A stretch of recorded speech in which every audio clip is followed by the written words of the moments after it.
How are you doing? Yeah. Had fun yesterday? Alrighty then. So how did it go today? Did you enjoy the sessions and the competitions? Alright, that's exciting. Okay. Well, the title of the topic today, the talk I'm going to actually present is the new disrupted me. And I love the little girl, and if she's still around here, she's asking about the butterflies in stomach, right? That's a human emotion we are talking about. So, looking at all these amazing kids doing incredible things at such a young age and showing the world what their potential, and sometimes it makes us think, even adults, I mean, actually, I don't think I'm anywhere close to these smart kids and the talented kids. That's great. But the biggest question is, how do they do? How do the excellent people, the achievers, the high achievers, the successful people do what they do? Are they different? Do they have any kind of a different gene? Do they eat different? Do they live differently? Do they, are they born different? Born in a different country or a different family? Or what makes it different? Well, it turns out that we all come here with the same software, same operating system, in other words, but we use our minds differently.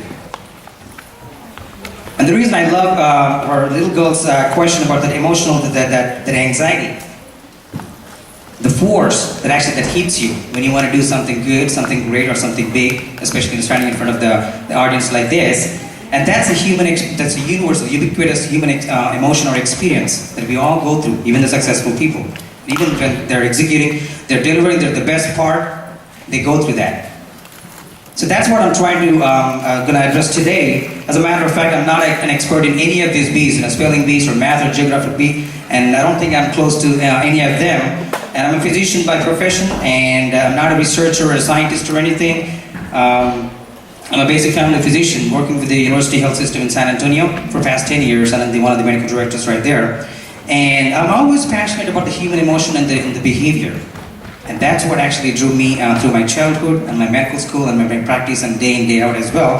And that's why actually I decided to share my ideas, and there's an upcoming book called The New Me. And this little idea is actually an excerpt or a seed out of the book. And hopefully you're going to enjoy that.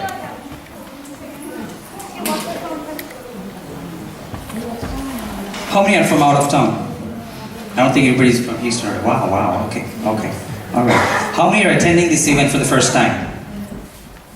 Quite a lot. And me too. So my son is just 7, and I just joined this NSF movement.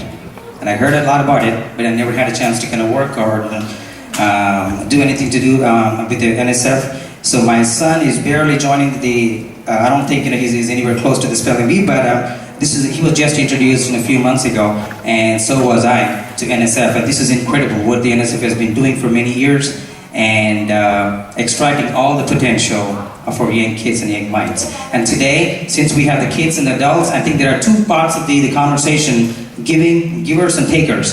So basically, we ourselves have a little kid in the back of our mind, and we have our kid that we are raising today. So the concept, the ideas that I'm going to discuss today, hopefully going to help both parties today. Let me take you to my childhood, just a brief, quick ride. I was blessed to be born and raised in a middle-class family in a tiny little village, back home in India, that you all can relate to. Beautiful village, amazing place, big house, open to the nature, all kinds of people with love and affection, a huge community, living in harmony with all kinds of animals and birds and pets and whatnot. And it was beautiful. I don't know what you're picturing in the back of your mind, but that's the kind of house I was born in. And that is the community I'm talking about. Living in harmony, but open drainages, contaminated water everywhere, all kinds of animals and cattle and stray dogs and insects and whatnot. It was scary. It was scary to talk to a person from a town or a city or an affluent family. And obviously, it was scary to get to the medical school. And it wasn't easy for me, like many of my friends, and you all can relate to. I never spoke English before. I never spent time with an urban guy. There were stronger kids who went to great schools, came from big families, where parents were working in for big companies, compared to my parents. My father was a teacher, and my mom, as an illiterate, she could neither write or read her own name even. And she always goes to farms. It was scary. And certainly scary to get to this country. Since I never spoke English before, it wasn't an easy leap for me. And today, I work for this hospital, a multi-billion-dollar university health system in San Antonio. I've been with the system for the past 10 years. State-of-the-art facility and teaching institution. Does it feel like a victory? Oh yeah, it was a leap. It was success, right? And I'm sure most of you all can relate to that. Talking about the parents. But I'm a Dan. I'm nowhere close to my dream. Nowhere close to my ultimate destiny. I feel like sometimes I'm just beginning. What is success, by the way? Well, if you ask me, I think the success and failure are the two sides of the same coin. And both success and failure are the subjective states. It's not a peak, it's not a destination, it's not a finish line. They're subjective states. And the reason I call it subjective is there's no meaning to the event or any kind of, a turning point in your life or any status or the situation in your life. There's no meaning to any of that except the meaning that you attribute to. Because one success can be nothing to the guy next to you, or it could be a failure too. Making lots of money could be, your success, but it could be a painful experience. It could be something that's not interested to the guy next to you. And if you look at all these kids, sometimes we go after the success. And as Dr. Chandra was mentioning, actually, it's not winning. It's not taking home a trophy. It's a success. Success is a journey. I mean, you need to go through. The learning is what actually makes a difference in your life. Not reaching to a certain point, or not taking home the trophy or getting the prize or whatnot. And especially when you look at these young minds, they're actually too young to be fixed to anything. So it's time for them to explore their options, their passions, and their desires and whatnot. And then also, and actually one of the parents yesterday mentioned a link to success to progress. And that reminded me a definition offered by Earl Nightingale. I don't know if you heard about Earl Nightingale. He was actually one of the greatest speakers and authors, and also called a dean of the personal development from the middle 20th century. And he defines success as a progressive realization of a worthy goal or an ideal. So he calls a progressive realization of a worthy goal. That means as long as you're aiming at something worthy, something meaningful, and as long as you're making progress towards that and giving your best and doing your best, you are success. So as I mentioned, most of my childhood and my college I spent in hostels called boarding schools, right? And I had an opportunity to live with, to work with, and then study lots of people with the different behaviors, attitudes, attributes, lifestyle, standard of livings. And there was one question always in the back of my mind. Why do we do what we do? What drives us? And it sounds like a simple question. But sometimes, despite all the negative results, despite all the pain and the derangement, we end up doing the same thing over and over. And despite what's right in this situation, we fail to take that action. We fail to make the call. We fail to sign up for the project. We fail to contact this person, ask for help or this and that. So the bottom line is, we are tuned to something. There is something drives us. And what is it? Why do we behave in such a way? What is that driving us, and how can we change that? How can we change the track, the trajectory of our life? And that was the big question on my mind as a child, through my medical school, and even today, as I practice medicine, I think about it every single day. Why not every patient is same? Why not every patient follows the instructions of the prescription that we recommend, and then why don't they follow? And then most importantly, thinking about the clinical, the medical community itself, why not every physician behave the same way? Why only a few physicians are more compassionate? They show more love and affection, versus others are more rude or arrogant or angry to the patients.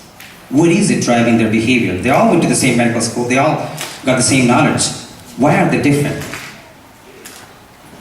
Well, if you look at the evolution of life, Homo sapiens, we the humans, we are the superior animal, the most intelligent creature on this planet. And what makes us superior is the most powerful machine in the universe, our brain, human brain or the mind.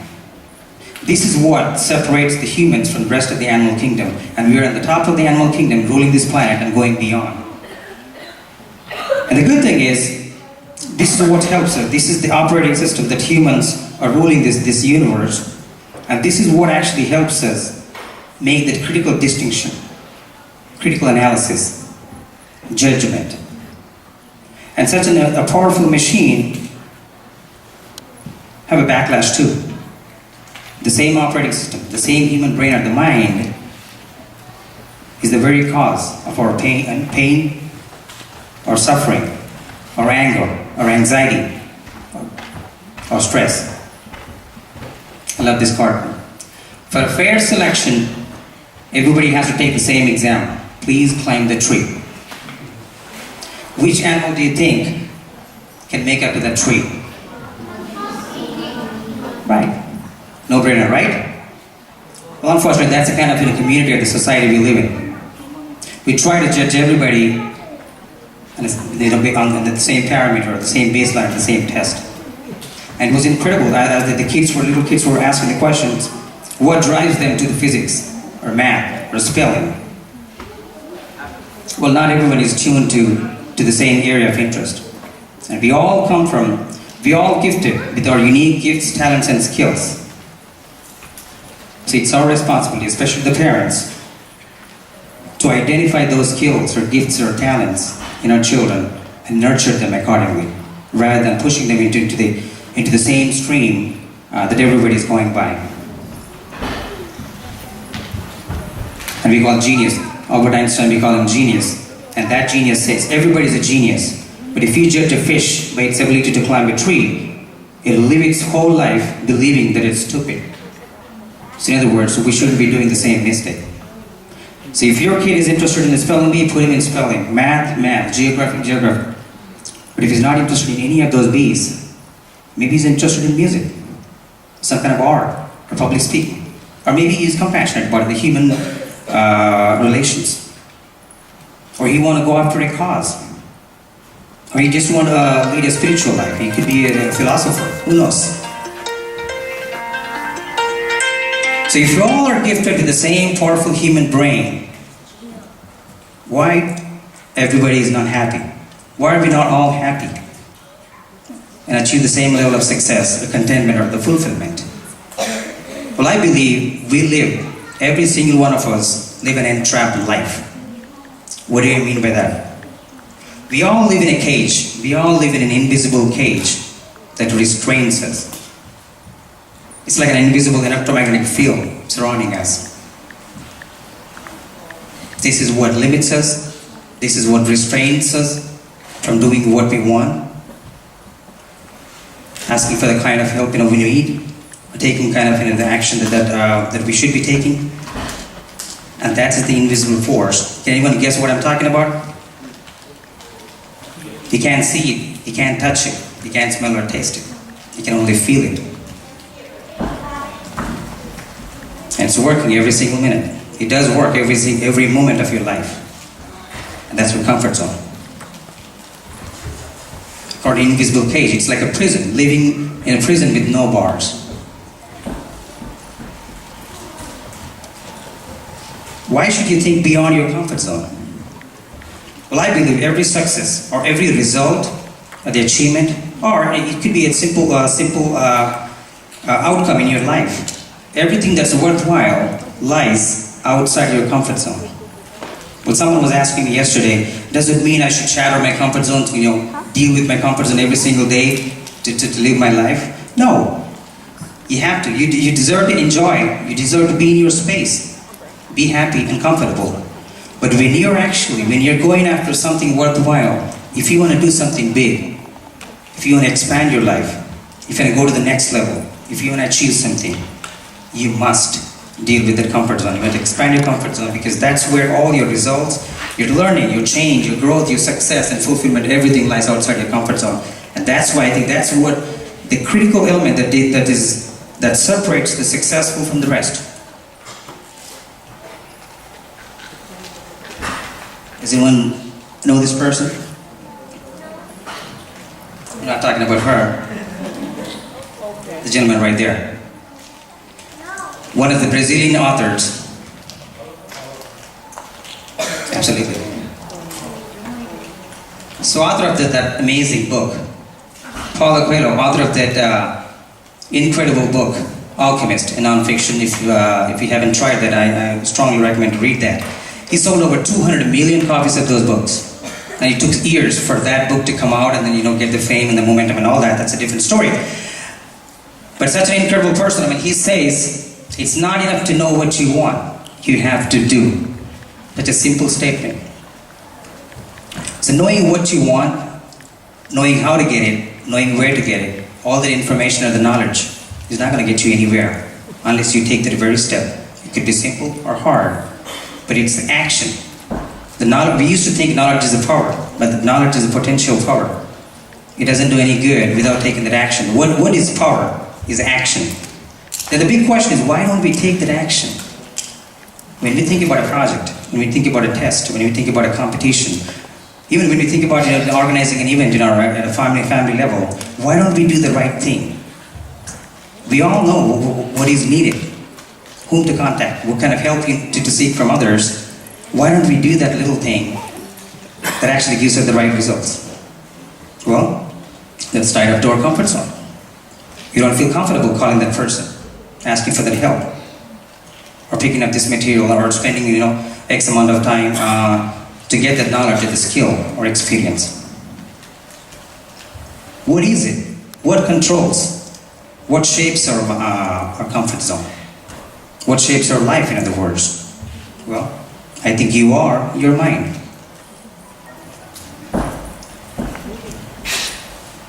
Ralph Emerson said, you become what you think about all day long. And Napoleon Hill said, thoughts are things. Thoughts are things. Whatever your mind can conceive and believe can achieve. So in other words, it's all in the head. We get about 60 to 70 thousands of thoughts every single day running through our head. And the scary part is, over 2/3 of those thoughts are negative thoughts, whether you realize or not, because most of them are actually happening at the subconscious level. And Aristotle's teacher, Plato, said, the first and the best victory is to conquer yourself. I believe your worst enemy is yourself. And that's hidden in the comfort zone itself, your negative beliefs and your comfort zone. And you must control your inner world to conquer the outer world. Well, if that's an important factor, if that's the value and the power of the comfort zone, let's look at it. Who shapes it? Who makes it? Where do you get that comfort zone from? What is it? Well, it's not something that you get from your birth. It's not something that you get from your parents or their DNA. I think there are 3 pillars that forms this comfort zone. The first one is your belief system or the values. All your beliefs, your positive and the negative beliefs. And they come from your parents. Not through the genes, but every instruction your parents give to you, we give to our children. Don't do that. Don't do this. Go there. Go here. That's not the way to do it. Stop doing it. Don't cry. Don't yell. Don't scream. So all those little instructions, we think they have no value. But every instruction that we put in their heads after their 3 years of life, that's what programs their minds. And everything that you get from your teachers, your neighbors, your siblings, your boss, your coworkers, everything turns into a code that acts as a belief. And the second pillar, I think, the most important that forms the comfort zone is your behavior or your habits.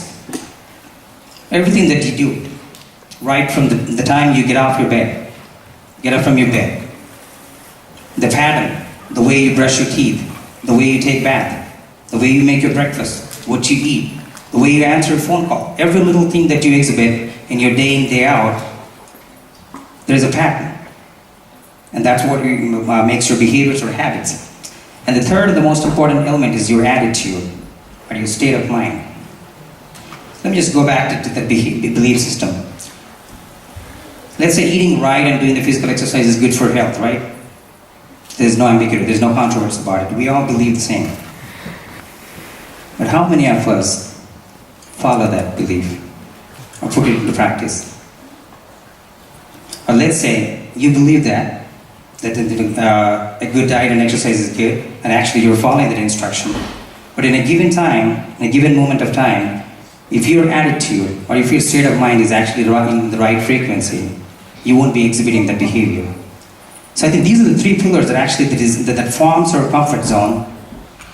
And the reason I want you to pay attention to them is, if you want to expand your comfort zone, if you want to stretch yourself, go to the next level, do the thing that you always wanted to do, and talk to the person you always wanted to talk, open up that business, or put your child in a certain competition, or take your child to the next level.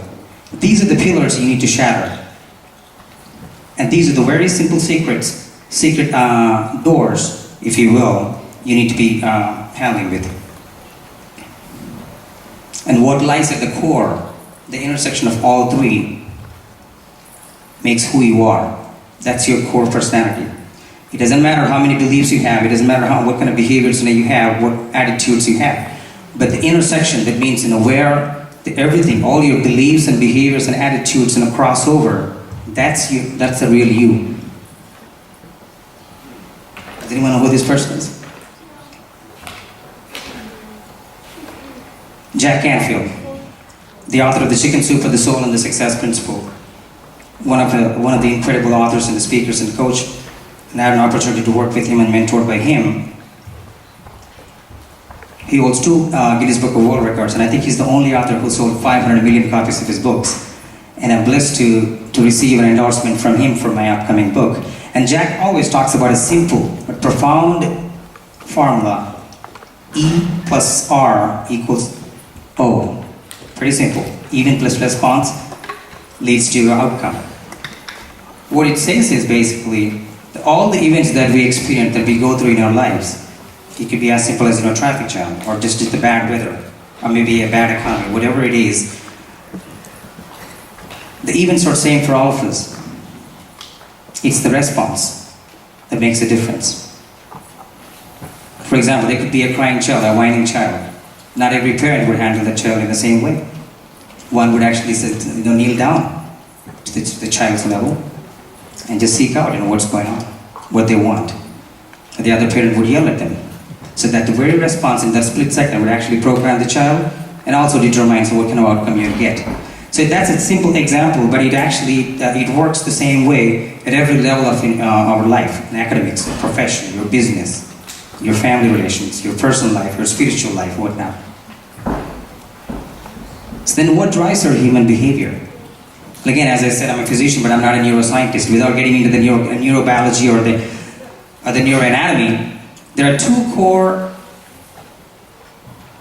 two major parts of the brain that actually plays a pivotal role in driving our behavior. The one coded red, right in the middle, is called limbic system.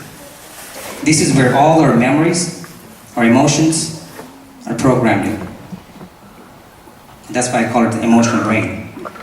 And the second part that's coded in blue is what separates the humans from the rest of the animals, the prefrontal cortex. This is what makes the humans most intelligent because of our cognitive functions. This is where the critical thinking, analysis, differentiation, discrimination, social judgment, all your ethics, and then social values, are actually exhibited from this part of the brain. So that's why we call it an intellectual brain.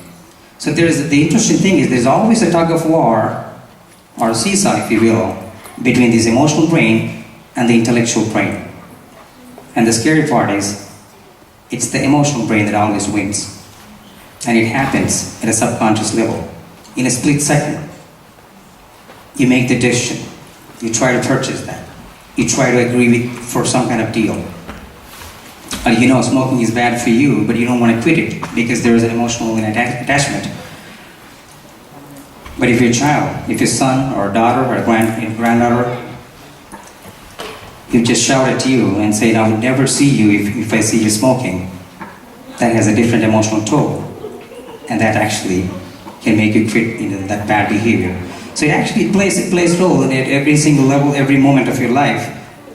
And then coming back to the comfort zone, if that is the key factor that determines one's success or one's journey, how do we know that? So the background is all fun, but how do I know, what are the boundaries? Where are the boundaries of my comfort zone? How do I actually know or discover them? Well, the one signal, I think I have a list of emotional experiences that I'm going to list out right here. The first one is the fear.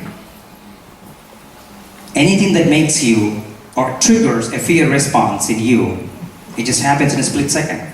That's a signal that something is approaching your comfort zone. That means something falls outside your comfort zone. Or anything that causes pain or anxiety is a signal. Or guilt, or anger, or hesitation, or apprehension, uncertainty, or sometimes like the most common experiences or laziness. So-called laziness is actually a signal that this is something that I'm not used to. This is something that I don't want to do it because I never did it before. I know it's the right thing, but I don't want to get up and do that. But if you want to remember one signal that can help you determine the boundaries of your comfort zone, that would be a pause. Anything in your life makes you pause, even for a split second. That's a signal that this is something that you need to deal with. And this would be trivial. This could be very minor, and you don't have to worry about every little negative experience or the pause that you get. But when you're dealing with a critical thing, the most important thing in your life, if you get a pause, you better stop there and deal with that. And the reason for that is, the best results almost always lies outside of the line. So if you try to waive yourself, excuse yourself, and try to go around instead of going through, you won't be able to get that result. And the easy part is actually, this is where you live, right? A comfort zone. Once you approach your boundaries, it's going to cause discomfort and pain. But once you take the challenge and shatter that boundary, believe it or not, you're automatically expanding your comfort zone. That means you're actually getting to a bigger space. And that's what happens. And so-called versatile artists, musicians, or talented athletes, or we know most of our multi-talented kids and then adults. Where do they get it from? How do they excel in different areas of life? Well, they don't get it from birth, from genes. They challenge themselves. They try to disrupt this comfort zone at every level possible and keep on expanding themselves and try to get everything into their comfort zone. And the worst thing you can do in your life is living within your comfort zone. If you look at the biggest companies, corporations, or the discoveries, or innovations, none of them happen out of comfort. Nobody achieved overnight without any effort. And we heard Kavita and then all the rest of the amazing the kids actually who excel at the top, and we can't even get through their achievements. That's amazing how they're doing it at such an incredibly young age. But that's what they do. And someone asked her actually, how did you do all this? And yesterday I think somebody asked her, or actually even today, do you get nervous? Oh yeah, they do, right? But they deal with it. They face it. And how do you do it? Just disrupt your old habits, beliefs, and you don't have to change everything overnight. But pick up one thing a day, one thing at a time. And once you get addicted to that disrupting the behavior, the bad behaviors or the beliefs or the habits, you get into a new life. You know who that is? Did you even watch the movie Apollo 13? Russell Crowe's Beautiful Mind. Or at least we all know Curious George, right? The little, cartoon show. He's one of the busiest and the most talented and highly successful Hollywood film and TV producer, Brian Grazer. And if you ask Brian, what's his single most secret of success, he would say disrupting his comfort zone as much as possible, as often as possible. He dealt with money. He risked so much. He dealt with the presidents of the companies and the countries, and even some of the mafia dons in the past. And he still does it. Consciously and willfully, and intentionally, he tries to disrupt himself, his comfort zone to expand. And it's amazing. He got about over 40 of his movies and Oscar nominations, and over 130 of his TV shows got Emmy Awards. That's an incredible achievement for one individual in one lifetime. And the bottom line is, either you disrupt your comfort zone or be disrupted by the marketplace. If you don't do it, somebody else is going to do it and pass it on. Then how do you do it? Well, if you do me a favor, I'll just let's try a little simple exercise. It's nothing crazy. If you have anything in your hands, just put away and then try to lift your hands up.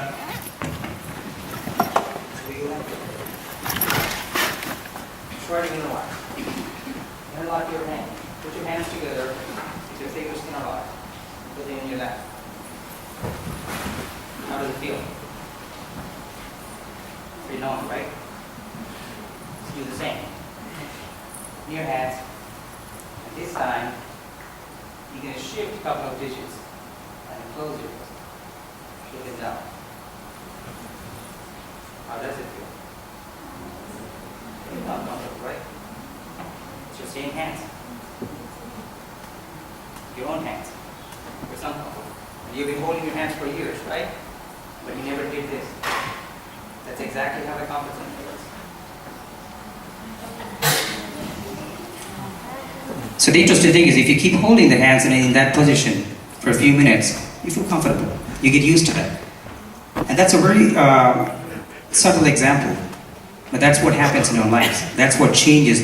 A little 5 or 10 degree shift in the direction of our path over time would actually magnify down the road, in the matter of days, weeks, or years, you would end up in a different destiny. And one might say, I can't do that. Because this is how my mind works. This is what I am. I can't change my mind or brain. Well, that's not true. There's a phenomenon called neuroplasticity. Again, I'm not a neuroscientist or a researcher. A simple concept. By changing your everyday behavior, your habits, you can actually force your brain to rewire. You can't just say, I'm hardwired to do this way, hardwired to do that. And this is my basic behavior, this is my attitude. You can actually rewire your brain. You can redo it.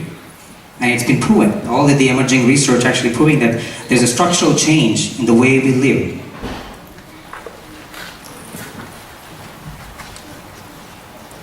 Dr. Lipton.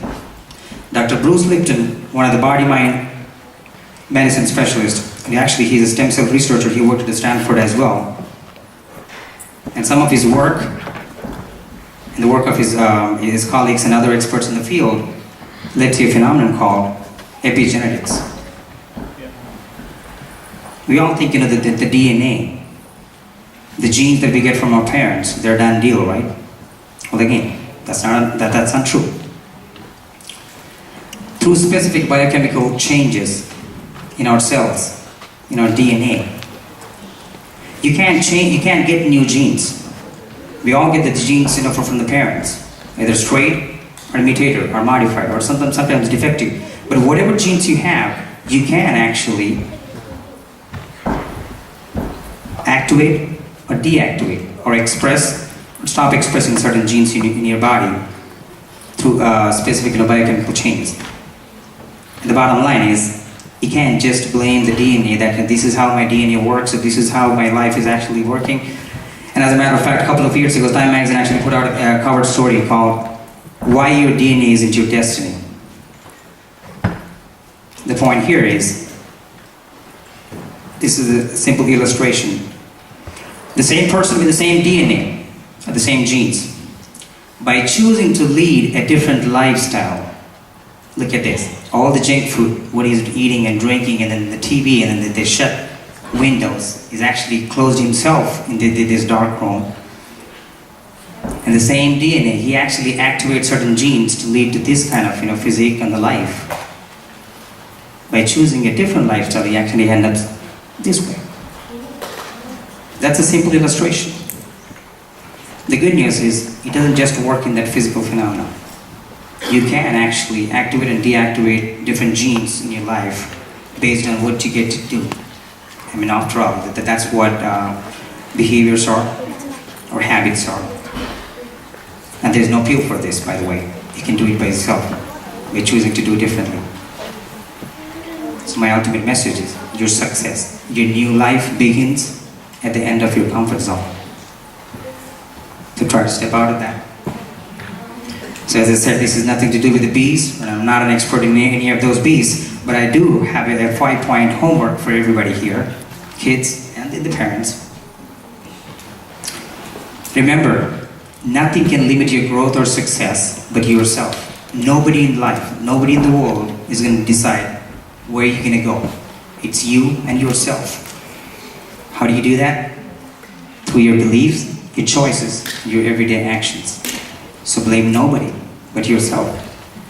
Every decision that you made yesterday, everything that you chose yesterday, every action you took yesterday brought you here today.